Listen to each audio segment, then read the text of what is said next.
കാരണം thyroid കോംപ്ലിക്കേഷനിൽ wait കൂടും, സ്കിന്നിൻ്റെ പ്രശ്നങ്ങളുണ്ടാകും, മുടിയുടെ ബുദ്ധിമുട്ടുകൾ തുടങ്ങും, ഇമോഷണൽ ഡിസ്റ്റർബൻസസ് ഉണ്ടാകും, ബോഡിയിൽ swelling, pain, tiredness, sleep disturbances, പാൽപിറ്റേഷന്, ദഹന ബുദ്ധിമുട്ടുകൾ, ഇതെല്ലാം തൈറോയ്ഡ് കോംപ്ലിക്കേഷനാണ്. ബ്ലോക്കുകൾ ഉണ്ടാകുക, കൊളസ്ട്രോൾ ലെവല് കൂടുക, BP കൂടുക, അങ്ങനെ പല സ്ട്രോക്കിൻ്റെ സാധ്യതകൾ, അറ്റാക്കിൻ്റെ സാധ്യതകൾ, ഇതെല്ലാം ഡയബറ്റിക് കോംപ്ലിക്കേഷൻസ് ആണ്. തൈറോയ്ഡ് റിലേറ്റഡ് കണ്ടീഷനാണ് നമുക്ക് 80% വരുന്നത്.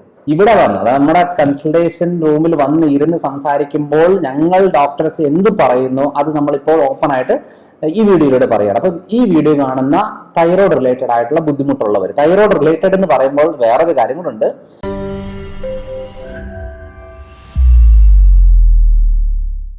Hello everyone, I am doctor Manoj Johnson, lifestyle physician, John Marian hospital, Pala. ഇന്ന് നമ്മൾ ഡിസ്കസ് ചെയ്യാൻ പോകുന്നത്, ഞാൻ ഏറ്റവും കൂടുതൽ ചികിത്സിക്കുന്ന ഒരു മേഖല തൈറോയ്ഡ് ആയതുകൊണ്ടും തൈറോയ്ഡിൻ്റെ complications, diabetic complications, varicose related condition, ഈ 3 കാര്യങ്ങളാണ് ഞങ്ങളുടെ ഹോസ്പിറ്റലിൽ മെയിനായിട്ടും ട്രീറ്റ് ചെയ്യുന്ന ആരോഗ്യ പ്രശ്നങ്ങൾ.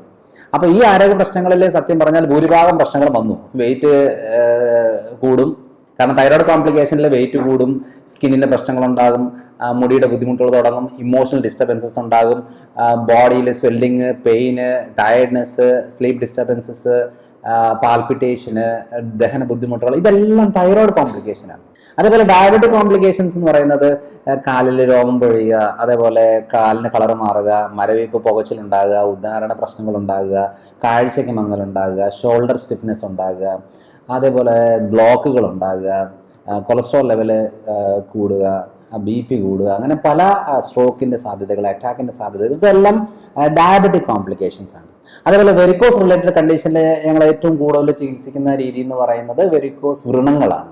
അതായത് വെരിക്കോസിന് ഇതുവരെ എഫക്റ്റീവ് ആയിട്ടുള്ള മെഡിസിൻസ് കണ്ടുപിടിച്ചിട്ടില്ല. കാരണം നമ്മൾ നരമ്പ് തടിച്ചു വരുന്നു, അത് കഴിഞ്ഞ് കട്ടുകഴുപ്പ് വേദനകൾ ഉണ്ടാകുന്നു, അതുപോലെ തന്നെ കാലിന് കളർ മാറുന്നു, ചൊറിച്ചിലുണ്ടാകുന്നു, പൊട്ടുന്നു, വ്രണമാകുന്നു, അത് കരിയാതെ വേദനയെടുത്ത് ഇങ്ങനെ കാലങ്ങളോളം നടക്കുന്നു. അതിന് ലേസറും സ്ക്ലീറോയും സർജറികളും ചെയ്യുന്നു, കഷായങ്ങൾ കുടിക്കുന്നു, എണ്ണകൾ തൂക്കുന്നു, പല രീതിയിലുള്ള കാര്യങ്ങൾ ചെയ്യുന്നു.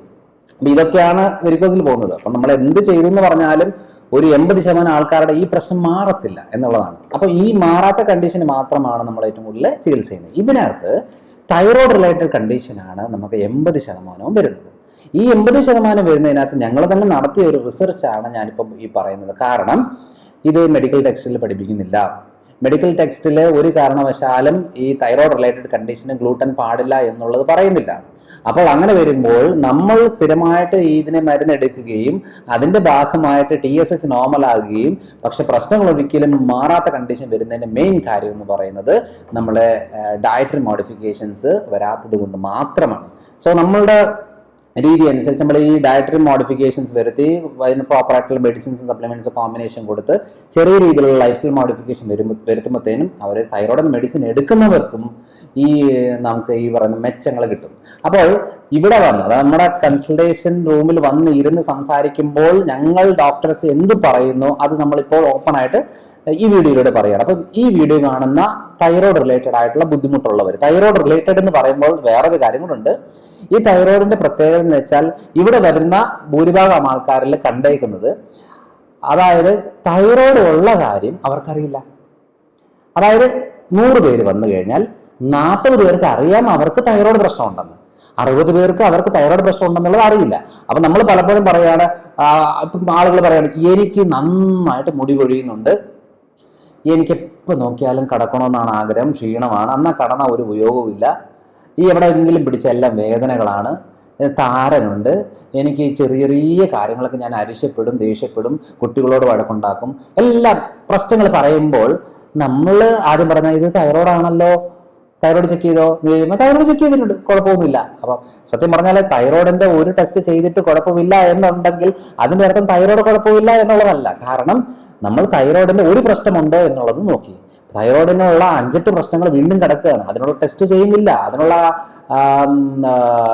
മരുന്നുകൾ നോക്കുന്നില്ല, ഭക്ഷണ രീതികൾ നോക്കുന്നില്ല, ഒന്നുമില്ല. അപ്പൊ നമ്മൾ ഒരു കാര്യമില്ല എന്ന് പറഞ്ഞിട്ട് നമുക്ക് കാര്യമില്ല. അതുകൊണ്ടാണ് 60% ആൾക്കാരെയും നമ്മൾ പിന്നെയാണ് നമ്മൾ നിൽക്കുന്നത്. കാരണം ഇപ്പോഴത്തെ നോർമൽ ഹൈപ്പോ തൈറോയിഡ് അല്ലെങ്കിൽ ഹൈപ്പർ തൈറോയിഡ് കണ്ടീഷനിൽ ഹൈപ്പോ തൈറോയിഡിന്റെ 80% റീസൺ എന്ന് പറയുന്നത് തൈറോയിഡൈറ്റിസ് എന്ന് പറയുന്ന ഒരു ഓട്ടോ ഇമ്മ്യൂൺ ഡിസോർഡർ ആണ്. അപ്പൊ ഈ ഓട്ടോ ഇമ്മ്യൂൺ ഡിസോർഡർ തുടങ്ങിയിട്ട് 5-8 കൊല്ലത്തിന് ശേഷമേ നമുക്ക് നോർമൽ തൈറോയിഡ് ഉണ്ടാകുന്നുള്ളൂ. അപ്പൊ അങ്ങനെ വരുമ്പോൾ ആക്ച്വലി ട്രീറ്റ് ചെയ്യേണ്ടത് തൈറോയിഡൈറ്റിസിനാണ്. അപ്പം നമ്മൾ അതെല്ലാം ടെസ്റ്റ് ചെയ്ത് നോക്കുമ്പോൾ നമുക്ക് മനസ്സിലാകും അതിനെങ്ങനെയാണ് നമ്മളതിനെ ഹാൻഡിൽ ചെയ്യേണ്ടത് എന്നുള്ളത്. അപ്പോൾ ഞാനത് ഓൾറെഡി പല വീഡിയോയിൽ പറഞ്ഞിട്ടുണ്ട്, തൈറോയ്ഡ് ഉള്ളവർ ഏതൊക്കെ ടെസ്റ്റ് ചെയ്യേണ്ടത് എന്നുള്ളത്. കാരണം T3, T4, TSH ആണ് എപ്പോഴും ചെക്ക് ചെയ്യുന്നത്. അതേപോലെ തന്നെ anti-TG, anti-TPO എന്ന് പറയുന്ന ടെസ്റ്റാണ് ആന്റിബോഡി ടെസ്റ്റുകൾ. അതേപോലെ തൈറോയ്ഡ് ഗ്ലാൻഡിനെ സ്കാൻ ചെയ്തിട്ട് നൊഡ്യൂൾസ് ഉണ്ടോ, തൈറോയിഡൈറ്റിസ് കണ്ടീഷൻ ആണോ, സിസ്റ്റുകൾ ഉണ്ടോ, അല്ലെങ്കിൽ മൾട്ടിനോഡൽ ഗോയിറ്റർ ആണോ എന്നുള്ളതെല്ലാം നമുക്ക് മനസ്സിലാക്കാം. കാരണം ഇതെല്ലാം വേറെ വേറെ രോഗങ്ങളാണ്. ഹാഷിമോട്ടോ തൈറോയിഡൈറ്റിസ് വേറെയാണ്, ഗ്രേവ്സ് ഡിസീസ് വേറെയാണ്, പല രീതിയിലുള്ള തൈറോയ്ഡ് പ്രശ്നങ്ങൾ ഉണ്ട്. പക്ഷെ നമ്മൾ ആകെ ഒരു ടെസ്റ്റ് മാത്രമേ ചെയ്യുന്നുള്ളൂ. ഇനി ഇതൊക്കെ കണ്ടിട്ട് ഇതൊക്കെ ടെസ്റ്റ് ചെയ്ത് കഴിഞ്ഞിട്ട് എന്തെങ്കിലും നമുക്ക് ഉണ്ടെന്ന് വെച്ചു, അതിന് എന്താണ് സൊല്യൂഷൻ? കാരണം ഇവിടം വരെ വന്ന് അതിന് സൊല്യൂഷൻ തപ്പിയിരിക്കേണ്ട ആവശ്യമില്ല. നമുക്ക് വീട്ടിൽ തന്നെ ചെയ്യാൻ പറ്റിയ ഒത്തിരിയേറെ കാര്യങ്ങളുണ്ട്. ആദ്യം ചെയ്യേണ്ടത് ഡയറ്ററി മോഡിഫിക്കേഷൻ ആണ്. നമുക്ക് TSH കൺട്രോളിൽ നിന്നാലും പ്രശ്നങ്ങൾ കാണിക്കും, ഇല്ലെങ്കിൽ എത്ര ഡോസ് എടുത്താലും TSH കൺട്രോളിൽ നിൽക്കുന്നില്ല. ഇനി TSH കൺട്രോളിൽ നിൽക്കുന്നതുകൊണ്ട് നമുക്ക് പ്രശ്നങ്ങൾ ആവശ്യം പോലെ ഉണ്ട്, പക്ഷെ നമ്മളെ കൊണ്ടൊന്നും ചെയ്യാനും പറ്റുന്നില്ല എന്നുള്ള രീതിയാണെന്നുണ്ടെങ്കിൽ അവർ ചെയ്യേണ്ട കാര്യമാണിത്. അപ്പോൾ ആദ്യത്തെ കാര്യം ഗ്ലൂട്ടൻ കട്ട് ചെയ്യണം. എന്ന് വെച്ചാൽ ചപ്പാത്തി. ഈ നമ്മുടെ വെയിറ്റ് കൂടുന്നതനുസരിച്ച് തൈറോയ്ഡുകാരുടെ മെയിൻ പ്രശ്നമാണ് 80% ആൾക്കാരുടെ വെയിറ്റ് കൂടുകയാണ്, 20% ആൾക്കാരുടെ വെയിറ്റ് കുറയുകയാണ്, അവർ നന്നായിട്ട് മെലിഞ്ഞു വരും. അപ്പോൾ വെയിറ്റ് കൂടുന്ന ആൾക്കാർ എന്ത് ചെയ്യും? ചോറ് മാറ്റി വെച്ച് ചപ്പാത്തിയിലേക്ക് വരും. കാരണം വെയിറ്റ് കുറയാൻ. ഈ ചപ്പാത്തി എടുക്കുന്നതനുസരിച്ച് വെയിറ്റ് കൂടത്തേ ഉള്ളൂ. കാരണം എന്ന് വെച്ചാൽ ഏറ്റവും കൂടുതൽ തൈറോയിഡിന് ഡാമേജ് ഉണ്ടാക്കുന്ന ഭക്ഷണക്രമങ്ങളിൽ മെയിൻ കാര്യം ഗ്ലൂട്ടൻ ആണ്. ചപ്പാത്തി, പൊറോട്ട, റസ്ക്, ബിസ്ക്കറ്റ്, ബ്രെഡ് സാധനങ്ങളാണ്. ഗ്ലൂട്ടൻ ഉള്ള ഓട്സ് ഒക്കെ ഉണ്ട്. അപ്പോൾ നമ്മൾ ഇപ്പോഴും പണ്ടത്തെ കാലത്തെ രീതിയിൽ പറയുന്ന പോലെ ക്യാബേജ് പാടില്ല, കോളിഫ്ലവർ പാടില്ല എന്നൊക്കെ പറഞ്ഞുകൊണ്ട് ഇങ്ങനെ നിൽക്കുന്ന ഒരു കാലഘട്ടത്തിലാണ്. പക്ഷെ ആക്ച്വലി ഈ ക്യാബേജും കോളിഫ്ലവറും തൈറോയിഡായിട്ട് വലിയ ബന്ധങ്ങളൊന്നുമില്ല. പണ്ടത്തെ കാര്യം ഇപ്പോഴും പറഞ്ഞുകൊണ്ട് ഇവിടെ നിന്ന് ചപ്പാത്തിയും പൊറോട്ട കഴിച്ചുകൊണ്ടിരിക്കും, അവിടുന്ന് ക്യാബേജും കോളിഫ്ലവറും മാറ്റി വെക്കും. പക്ഷെ പ്രശ്നം മാറുമോ? ഇല്ല. പ്രശ്നം മാറണോ, നമുക്ക് നല്ലൊരു ചേഞ്ചസ് വരണോ, 100% ഗ്ലൂട്ടൻ കട്ട് ചെയ്യണം. അതേപോലെ തന്നെ പാല് പറ്റത്തില്ല. ഈ തൈറോയിഡിന്റെ പ്രശ്നമുള്ള ആളുകളിൽ സ്കിൻ പ്രോബ്ലംസ് ആണ് ഏറ്റവും കൂടുതൽ വരാൻ സാധ്യതയുള്ളത്. ദഹന പ്രശ്നങ്ങളും സ്കിൻ പ്രോബ്ലംസും. അപ്പോൾ ആ ഒരു കണ്ടീഷൻ ആർക്കുണ്ടോ അവർക്ക് പാല് പാടില്ല. തൈര്, മോരൊക്കെ കമ്പാരിറ്റീവ്ലി ബെറ്റർ ആണ്. പക്ഷെ വെണ്ണ, നെയ്യ്, പനീർ ആ സാധനങ്ങളൊന്നും വലിയ കുഴപ്പമില്ല. പക്ഷെ പാല് സ്ട്രിക്റ്റ് ആയിട്ട് കട്ട് ചെയ്യണം. കാരണം മരണം വരെ പാല് കുടിക്കുന്ന ഒരേ ഒരു ജീവി നമ്മൾ മനുഷ്യർ മാത്രമേ ഉള്ളൂ. അപ്പൊ ഞാൻ വല്ലപ്പോഴും ഒക്കെ എവിടെയെങ്കിലും പോകുന്ന സമയത്തൊക്കെ പാലൊഴിച്ച് ചായ കുടിക്കാറുണ്ട്, ഒരു അര ഗ്ലാസ് ഒക്കെ. പക്ഷെ എവിടെ ചെന്നാലും എൻ്റെ വീട്ടിലായാലും പുറത്തായാലും എന്നെ അറിയുന്നവരായാലും എനിക്ക് കട്ടൻ ചായയെ തരാറുള്ളത്. കാരണം മധുരം കുറച്ചെടുത്ത കട്ടൻ ചായ. കാരണം എന്ന് വെച്ചാൽ നമുക്കൊരു ഫ്രഷ്നെസ് കിട്ടാനായിട്ട് അത് മതി. ഇവിടെ നമ്മൾ പാല് ഒഴിച്ച് മധുരം ഇട്ടിട്ട് ഇങ്ങനെ കഴിച്ചുകൊണ്ടിരിക്കുമ്പോൾ പലതരം ആരോഗ്യ പ്രശ്നങ്ങളിൽ ഉള്ളവർക്ക് ഇത് ബുദ്ധിമുട്ടാണ്. അതുകൊണ്ട് അത് ശീലമാക്കി എടുക്കാതെ ഒന്ന് മാറ്റിയെടുക്കുക. നമുക്ക് ഒരു നേരം ചായ കുടിച്ചില്ലെന്നുണ്ടെങ്കിൽ കുഴപ്പമില്ല എന്നുള്ള രീതിയിലേക്കാണെങ്കിൽ ഓക്കെ, നമ്മൾ കറക്റ്റ് ട്രാക്കിലാണ് പൊയ്ക്കൊണ്ടിരിക്കുന്നത്. അതല്ല എനിക്ക് 4 മണിയാകുമ്പോൾ ചായ കിട്ടണം, എനിക്ക് ഈ പാലൊഴിച്ച് ചായ കുടിച്ചെങ്കിലേ എനിക്ക് ടോയ്ലറ്റിൽ പോകാൻ പറ്റത്തുള്ളൂ എന്നൊരു അവസ്ഥ വന്നു കഴിഞ്ഞാൽ നമ്മൾ എത്ര ബുദ്ധിമുട്ടിയാണ് ഇതെന്ന് സ്റ്റോപ്പ് ചെയ്യുന്നത്, എത്ര ബുദ്ധിമുട്ടാണ്. കാരണം ഡോക്ടർ പറഞ്ഞ എല്ലാം ഞാൻ ചെയ്യാം, പക്ഷെ എനിക്ക് ചായ, ആ പാലൊഴിച്ച ചായ എനിക്ക് നിർബന്ധമാണ്. അപ്പോൾ ഞാൻ കഴിച്ചു, വേറെ എന്താ ചെയ്യാൻ? അതായത് ഈ മദ്യം കുടിച്ച് മദ്യം ലിവർ പോയ ഒരാൾക്കാരോട് നമ്മൾ പറയണം, അതേ നിങ്ങൾ ഈ മദ്യം ഒന്ന് മാറ്റി വെക്കണം കേട്ടോ, ഇത് ലിവർ ഇത്രയും പ്രശ്നമായി എന്ന് പറയുമ്പോൾ അവരുടെ ഒരു പെഗ് അടിച്ചോട്ടെ, ഒറ്റ പെഗ് അത് മതി, എനിക്ക് വേറെ ഒന്നും വേണ്ട. എന്നുവെച്ചാൽ അത്രയ്ക്ക് അഡിക്ഷനായി മാറിയ ഒരവസ്ഥയാണ് ഈ പറയുന്ന ചായ എന്ന് പറയുന്നത്. അതുകൊണ്ട് കട്ടൻ ചായ കുടിച്ചോ കുഴപ്പമില്ല, പാലൊഴിച്ച് മധുരവിട്ട് കുടിച്ചാൽ നമ്മുടെ തൈറോയ്ഡ് പ്രശ്നങ്ങൾ വീണ്ടും കോംപ്ലിക്കേറ്റഡ് ആവും. അപ്പൊ ഇങ്ങനെയൊക്കെ നോക്കിയാൽ ജീവിക്കാൻ പറ്റുമോ എന്നൊക്കെ ചോദിക്കുന്നവർ അങ്ങനെ ചെയ്തോ കുഴപ്പമില്ല, മാറ്റം വരണമെന്നുണ്ടെങ്കിൽ ട്രൈ ചെയ്ത് നോക്കുക. അതേപോലെ ഏറ്റവും കൂടുതലായിട്ട് അവോയ്ഡ് ചെയ്യേണ്ട ഒരു കാര്യം എന്ന് പറയുന്നത് സോയ പ്രൊഡക്ട്സ്. നമ്മൾ soyabean, soya sauce, soya milk, soya ball എന്നൊക്കെ പറയുന്ന പല സോയാ പ്രോഡക്ട്സുകളും നമ്മൾ ഇതിനകത്ത് മാറ്റി വെക്കേണ്ടതാണ്. ഈ കേരളത്തിലൊരു ട്രെൻഡ് വെച്ച് നോക്കുമ്പോൾ സോയ അത്ര കോമൺ അല്ല, എന്നാലും എടുക്കുന്നവരുണ്ട്. പക്ഷെ തൈറോയ്ഡ് റിലേറ്റഡ് കണ്ടീഷൻ ഉള്ളവർ സോയാ പ്രോഡക്ട്സിനെ മാറ്റി വെക്കണം.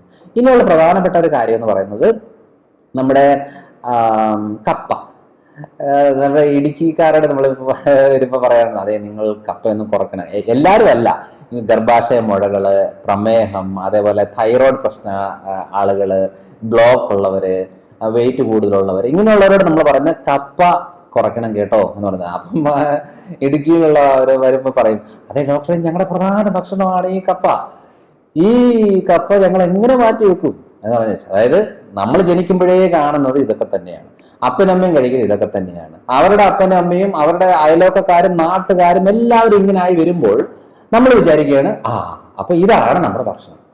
ഞാനിത് പറയുമ്പം പേഷ്യൻസിനോട് പറയുന്ന ഒരു കാര്യമാണ്, ഗുരു എന്ന് പറയുന്നൊരു സിനിമ. ഗുരു എന്ന് പറയുന്ന ഒരു സിനിമയ്ക്കകത്ത് മെയിനായിട്ട് സംഭവിക്കുന്നത് എന്താണെന്ന് വെച്ചാൽ, ആ സിനിമയില് മോഹൻലാലിന്റെ കഥാപാത്രം പറയുകയാണ്, ആ നാട്ടിലെ എല്ലാവർക്കും കണ്ണ് കാണുന്നില്ല, കണ്ണ് കാണാത്ത ആൾക്കാരാണ്. അപ്പോൾ രാജാവായിട്ട് ആരാണ്, സുരേഷ് ഗോപി എങ്ങോട്ടാന്ന് തോന്നുന്നു. അപ്പം ആ സിനിമ പറയാൻ കാരണം വെച്ചാൽ നമ്മൾ പറയുകയാണ്, അതെ അവിടെ ഒരു കുഞ്ഞ് ജനിക്കുമ്പോൾ അവിടുത്തെ എന്തോ ആമൽപ്പഴമോ എന്തോ ഒരു പഴം ഇങ്ങനെ ഇങ്ങനെ പിഴിഞ്ഞ് ചാറെടുത്ത് അത് ആ കുഞ്ഞിന്റെ കണ്ണിലേക്ക് ഒഴിച്ചു കൊടുക്കും. അല്ല അല്ല ആ ഒരു പഴം കഴിക്കുന്ന ആൾക്കാരുണ്ട്. ആ പഴം കഴിച്ചു കഴിയുമ്പോൾ എന്നാ സംഭവിക്കുന്നതെന്ന് വെച്ചാൽ, അത് നല്ല രുചിയുള്ള പഴമായതുകൊണ്ട് ഇവരിങ്ങനെ കൂടുതൽ കഴിച്ച് ആ നാട്ടിലെല്ലാവർക്കും കണ്ണ് കാണത്തില്ല. ഒരു സുപ്രഭാതത്തില്, അത് മോഹൻലാലിന്റെ കഥാപാത്രം, പേരെന്തെന്ന് എനിക്ക് ഓർമ്മയില്ല, കഥാപാത്രം പറയുകയാണ്, മനസ്സിലാകും ഈ പഴം നമ്മൾ കഴിച്ചു കഴിഞ്ഞിട്ട് ഇത് കഴിച്ച് വളരെ ടേസ്റ്റി ആയിട്ട് തോന്നി കഴിയുമ്പോൾ ഈ ടേസ്റ്റി ആയിട്ടുള്ള പഴം നമ്മൾ വീണ്ടും കഴിക്കുന്നു. കഴിച്ചു കഴിഞ്ഞപ്പോഴാണ് നെക്സ്റ്റ് ഡേ അല്ലെങ്കിൽ അന്നത്തെ നൈറ്റ് കഴിയുമ്പോഴത്തേനും ഈ മോഹൻലാലിന്റെ കഥാപാത്രത്തിന് കണ്ണ് കാണുന്നില്ല. അപ്പൊ അവിടെ സ്ട്രിക്റ്റ് ആയിട്ട് പറയുന്ന ഒരു കാര്യം ഉണ്ടായിരുന്നു, ഇതിന്റെ കുരു പാടില്ല, അത് നമ്മളെ ആകെ നശിപ്പിക്കുന്നതാണ് എന്നൊക്കെ പറഞ്ഞേച്ച് ഇരുന്നിട്ട് അവസാനം അതൊരു വിഷമാണ്. ആ വിഷം എന്താ പറയാ, ആ വിഷം അത് കഴിച്ചു കഴിഞ്ഞാൽ മനുഷ്യൻ മരിക്കുകയും അങ്ങനെ ബുദ്ധിമുട്ടുണ്ടാകുകയും ചെയ്യുന്നത് കൊണ്ട് പഴം മാത്രമേ കഴിക്കുകയുള്ളൂ, കുരു കഴിക്കത്തില്ല. അവസാനം ഈ നമ്മുടെ ഈ കഥാപാത്രം, മോഹൻലാലിന്റെ കഥാപാത്രത്തിനും സംഭവിക്കുന്നത് എന്നാന്ന് വെച്ചാൽ, അവര് ആ പഴം കഴിച്ചു, കണ്ണുപോയി, അവസാനം നമ്മുടെ രാജാവ് എല്ലാം പിടിച്ച് അവസാനം കൊല്ലാനായിട്ട് വിധിക്കുന്നു. അതിന്റെ ഭാഗമായിട്ട് ഈ പഴത്തിന്റെ നീര് എടുത്ത് കുടിപ്പിക്കുന്നു. അപ്പൊ അതിന്റെ കുറച്ച് കഴിഞ്ഞപ്പോഴത്തേനും മോഹൻലാലിന്റെ കഥാപാത്രത്തിന് കാഴ്ച വന്നു. അപ്പോഴാണ് മനസ്സിലായത്, അതെ നിങ്ങൾ ഇത്രയും നാളും കഴിച്ചുകൊണ്ടിരുന്ന ഈ പഴമാണ് നിങ്ങളുടെ കാഴ്ച നഷ്ടപ്പെടുത്തിയത് എന്നുള്ളത് പറഞ്ഞിട്ടും ആ നാട്ടുകാർ അംഗീകരിക്കുന്നില്ല.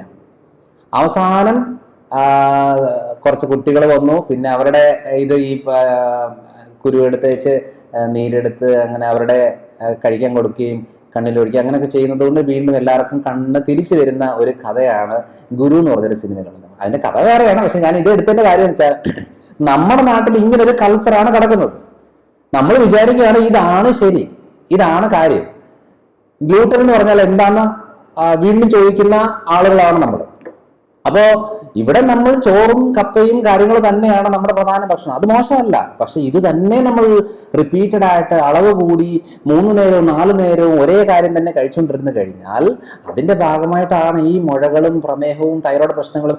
ഞാൻ എൻ്റെ ഒരു സ്റ്റഡീസ് വെച്ച്, കാരണം ഏറ്റവും കൂടുതൽ തൈറോയ്ഡ് റിലേറ്റഡ് കണ്ടീഷൻ ട്രീറ്റ് ചെയ്യുന്നതുകൊണ്ടാണ് പറയുന്നത്. നമ്മുടെ ഹോസ്പിറ്റലിൽ വരുന്ന ഏറ്റവും കൂടുതൽ കേസുകൾ ട്രീറ്റ് ചെയ്യുന്ന തൈറോയ്ഡ് ആയതുകൊണ്ട് ആ തൈറോയ്ഡ് കേസിൽ നമുക്ക് മനസ്സിലായ കാര്യം എന്ന് വെച്ചാൽ, ഒരു 5 കൊല്ലം കൂടെ കഴിഞ്ഞു കഴിഞ്ഞാൽ ഈ കേരളത്തിലെ ഒരു 80% ആളുകൾക്കും തൈറോയിഡിനാണ് സാധ്യത. കാരണം ഒന്ന് ആലോചിച്ച് നോക്കിക്കേ, അയോഡിൻ ഇല്ലാത്ത ഉപ്പാണ് തൈറോയ്ഡ് ഉണ്ടാക്കുന്നത് എന്ന് പറഞ്ഞേച്ച് ഉള്ള ഉപ്പ് നിറയെ അയോഡിൻ ആക്കിയിട്ട് തൈറോയ്ഡ് 10 ഇരട്ടി കൂടിയിട്ടുണ്ട്. അല്ലാതെ അതിനകത്ത് വേറെ വലിയ അത്ഭുതമൊന്നും സംഭവിച്ചിട്ടില്ല. അപ്പൊ ഒരു വീട്ടില് ഒരാൾക്ക് എന്ന് പറഞ്ഞ് തുടങ്ങിയിട്ട് ആ കുടുംബം മുഴുവനും അതായത് കുടുംബം എന്ന് പറഞ്ഞ മക്കള്, മക്കളുടെ മക്കള്, അവരുടെ മക്കൾ എന്നൊക്കെ പറഞ്ഞ് എല്ലാവർക്കും തൈറോയിഡിലേക്ക് മാറിക്കൊണ്ടിരിക്കുകയാണ്. അപ്പൊ അതുകൊണ്ട് നമുക്ക് തൈറോയ്ഡ് ഉണ്ട്, അങ്ങനെയാണെന്നുണ്ടെങ്കിൽ നമ്മൾ ശ്രദ്ധിക്കേണ്ട കാര്യം എന്താ, നമ്മുടെ മക്കൾക്ക് തുമ്മലായിട്ട് വരുന്നുണ്ടോ, താരൻ ഉണ്ടാകുന്നുണ്ടോ, സ്കിൻ പ്രശ്നങ്ങളുണ്ടോ, വെയിറ്റ് വല്ലാതെ കൂടുന്നുണ്ടോ, പീരിയഡ്സിൽ ഇറഗുലാരിറ്റി വരുന്നുണ്ടോ, തൈറോയ്ഡ് ആണെന്ന് ഉറപ്പിച്ചാൽ മതി. അല്ലാതെ നമ്മൾ വേറെ ചികിത്സ ചെയ്തുകൊണ്ട് പോയി കഴിഞ്ഞാൽ ഒരിക്കലും ആ പ്രശ്നം മാറില്ല. അപ്പൊ ഇത്രയും സീരിയസ് ആയിട്ടുള്ള ഒരു കാര്യമാണ് തൈറോയ്ഡ്. അതുകൊണ്ട് ഈ ഭക്ഷണക്രമം ഒന്ന് ശ്രദ്ധിക്കുക. അതായത് മദ്യപാന, പുകവലി, ഒന്നും മാറ്റി വെക്കണം. കാരണം എന്താണെന്ന് വെച്ചാൽ ഇത് ഒന്നാമതേ ശരീരം ഒന്ന് മെച്ചപ്പെടാനായിട്ട് ബുദ്ധിമുട്ടിക്കൊണ്ടിരിക്കുകയാണ്. അതിൻ്റെയും കൂടെ ഇതുകൂടെ കയറ്റി വെച്ച് കഴിഞ്ഞാൽ അതിന് താങ്ങത്തില്ല, ശരീരത്തിന് താങ്ങത്തില്ല. ശരീരം പിടിച്ചു നിൽക്കുമ്പോൾ നമ്മൾ അതിനെ സപ്പോർട്ട് ചെയ്ത് കൊടുക്കുക എന്നുള്ളതാണ് അതിനകത്ത് മെയിനായിട്ടും ആവശ്യമുള്ള ഒരു കാര്യം. അപ്പോൾ ഇത്രയും കാര്യങ്ങളാണ് തൈറോയ്ഡ് റിലേറ്റഡ് ആയിട്ട് ബന്ധപ്പെടുന്നത്. ഗ്ലൂട്ടൻ റിലേറ്റഡ് ആയിട്ടുള്ള ഫുഡ്, ലാക്ടോസ് ഇൻടോളറൻസ് ഉള്ള കണ്ടീഷനാണത്. അതുകൊണ്ട് പാലിൻ്റെ കാര്യമൊക്കെ മാറ്റി വെക്കണം. അതേപോലെ തന്നെ സോയ പ്രോഡക്ട്സ്, കപ്പ ആഡ് ഐറ്റംസ്, ചോറൊക്കെ ഒന്ന് കുറയ്ക്കണം, കപ്പ കുറയ്ക്കണം. കപ്പ മാറ്റി വെച്ചാൽ അത്രയും നല്ലതാണ്. പിന്നെയുള്ളത് മദ്യപാനം, പുകവലി കണ്ടീഷനുള്ളത് കുറയ്ക്കണം. അതേപോലെ ലിമിറ്റ് ചെയ്താൽ മതി, ഒന്നും മാറ്റണമെന്നല്ല, എല്ലാം ഒന്ന് ലിമിറ്റ് ചെയ്ത് കൊണ്ടുവരിക. സ്ട്രിക്റ്റായിട്ട് മാറ്റേണ്ട കാര്യങ്ങൾ ഞാൻ നേരത്തെ പറഞ്ഞ കാര്യങ്ങളൊക്കെ തന്നെയാണ്. അതേപോലെ തന്നെ ഒരു ശരീരത്തിൽ എന്തെങ്കിലും രീതിയിലുള്ള ഫിസിക്കൽ ആക്ടിവിറ്റി വേണം, വേർക്കുന്ന രീതിയിലുള്ളതോ അല്ലെന്നുണ്ടെങ്കിൽ നെഞ്ചിടിപ്പ് കൂടുന്നത് രീതിയിലുള്ളതോ ശരീരം ഹീറ്റ് ആകുന്ന രീതിയിലുള്ള എന്തെങ്കിലും ഒരു ഫിസിക്കൽ ആക്ടിവിറ്റി നമുക്ക് വേണം. അതുകൊണ്ട് തൈറോയ്ഡ് റിലേറ്റഡ് പ്രശ്നങ്ങൾക്ക് നമുക്കൊരു സൊല്യൂഷൻ കിട്ടണമെന്നുണ്ടെങ്കിൽ, മെഡിസിൻ എടുത്താലും നമുക്ക് കിട്ടണമെന്നുണ്ടെങ്കിൽ ഈ മെത്തഡുകൾ ഒരു ലൈഫിൽ ഫോളോ ചെയ്യണം. ഇനി ഇത് സാറ്, കാരണം ഇവിടെ നമ്മളൊരു കൺസൾട്ടേഷൻ റൂമിലേക്ക് വരുമ്പോൾ, നമ്മുടെ ഹോസ്പിറ്റലിലേക്ക് വരുമ്പോൾ ഇവിടെ ഡോക്ടേഴ്സ് എല്ലാവരും പറഞ്ഞ ഈ ഒരു ഒറ്റ കാര്യമാണ്. ഇതിപ്പോൾ ഓപ്പൺ ആയിട്ട് നമ്മൾ വീഡിയോയിൽ പറയണം. അതുകൊണ്ട് ആരും ഇങ്ങോട്ട് വരണമെന്നില്ല, ഇതൊന്ന് ഫോളോ ചെയ്യുക. കാരണം ഇതിന് കുറച്ച് കോമ്പിനേഷൻസ് ആവശ്യമുണ്ട്. കാരണം ചില കാര്യങ്ങൾ സിങ്ക് സെലേനിയം കോമ്പിനേഷന്, അയഡിൻ കോമ്പിനേഷന്, അശ്വഗന്ധ കോമ്പിനേഷന്, ദശാപുഷ്പം, വൈറ്റമിൻ സി, അങ്ങനെ കുറേ കോമ്പിനേഷൻസ് ഉണ്ട്. അത് മാത്രമാണ് നമ്മൾ മെയിനായിട്ടും ഈ നമ്മുടെ ബോഡിന്ന് റിക്കവർ ആവാനായിട്ട് ഹെൽപ്പ് ചെയ്യാനായിട്ട് നമ്മൾ കൊടുക്കും. അപ്പോൾ ഈ കോമ്പിനേഷനിലൂടെ വരുമ്പോൾ നമുക്ക് സ്പീഡപ്പ് ആകുന്നേ ഉള്ളൂ. പക്ഷെ അതിന് വേണ്ടിയിട്ട് നമ്മൾ സമയങ്ങളുടെ ആവശ്യമില്ല. ഇന്ന് തന്നെ ഇങ്ങനെ ഒരു ലൈഫ് സ്റ്റൈൽ ഫോളോ ചെയ്യുക. ഒരു കുടുംബത്തിൽ ഒരു തൈറോയ്ഡ് രോഗി ഉണ്ടെങ്കിൽ ആ കുടുംബത്തിൽ ഗോതമ്പ് വാങ്ങിക്കാതിരിക്കുന്നതായിരിക്കും ഏറ്റവും നല്ലത്. കാരണം അമ്മയ്ക്ക് 40-ാമത്തെ വയസ്സിലാണ് തൈറോയ്ഡ് വന്നതെങ്കിൽ മകൾക്ക് 20-ാമത്തെ വയസ്സിൽ ഈ രീതിയിലുള്ള ഭക്ഷണക്രമം കൊണ്ട് ഉണ്ടാകും. കൊച്ചുമക്കൾക്ക് 5-ാമത്തെ വയസ്സിലും ഉണ്ടാകും. അതുകൊണ്ടാണ് നമ്മൾ നേരത്തെ നമ്മുടെ ജീവിതം ഇങ്ങനെ ആയിപ്പോയി, നമ്മുടെ തലമുറ ഇങ്ങനെ ആയിപ്പോയി, അടുത്ത തലമുറയെങ്കിലും നമുക്ക് അതിനെ സൂക്ഷിച്ച് കൊണ്ടുപോകുന്നത് നമ്മുടെ എല്ലാവരുടെ ഉത്തരവാദിത്വമാണ്. അപ്പോൾ അടുത്തൊരു വീഡിയോ ആയിട്ട് വരാം. ബൈ.